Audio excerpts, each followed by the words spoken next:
Je m'appelle Aziz Fall, natif de Saint-Louis et actuellement agent de l'État. En fait, je pense que c'était un ouvrage inévitable à titre personnel parce que Sarah, c'est Mam Sarah, c'est ma grand-mère, celle qui m'a élevé, celle qui a fait de moi la personne que je suis, celle qui jusqu'à présent constitue ma boussole, ma référence principale et ma source d'inspiration.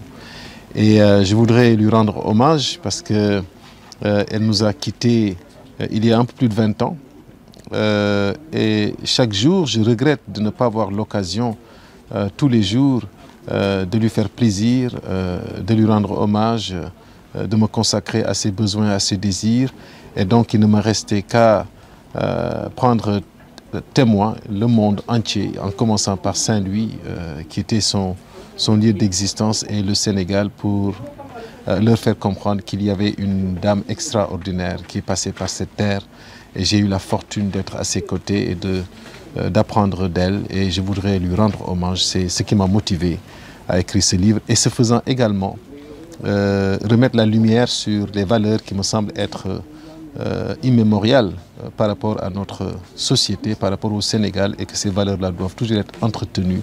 Et la meilleure manière de les entretenir, c'est justement de prendre en charge à la fois la mémoire et l'héritage de personnes comme Sarah.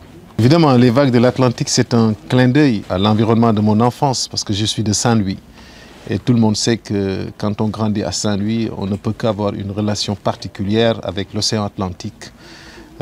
Et l'océan Atlantique ne l'est que par ces vagues spéciales qui ont beaucoup marqué cette période de la vie qui est la jeunesse. Parce que on y allait pour nous réjouir, on y allait pour échapper un tout petit peu aux vicissitudes de la vie, pour être avec les copains, mais c'était également une occasion de pouvoir profiter des offrandes de l'océan Atlantique. Donc pour nous, jeunes Saint-Louisiens de l'époque en tout cas, c'était une mer offreuse.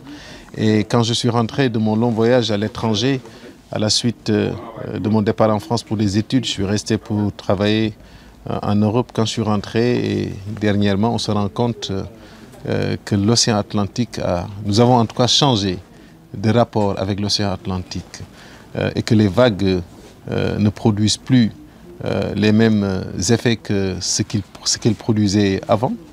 Il me semble que maintenant elles sont beaucoup plus preneuses qu'elles étaient offreuses, et il fallait se poser des questions. Qu'est-ce qui a changé? Parce que les vagues demeurent elles-mêmes, mais peut-être que c'est nous qui avons changé, et ceci s'est traduit par le rapport que nous avons avec ces vagues, et qu'il va falloir se poser des questions. Pourquoi ça en est ainsi? Situer les responsabilités, voir dans quelle mesure on peut rétablir la bonne relation que nous avions avec l'océan, avec tout ce que cela implique. En fait, il n'y a pas de grande thématique en soi. Ce qu'il y a, c'est un hommage modeste, mais sincère, que je rends à ma grand-mère.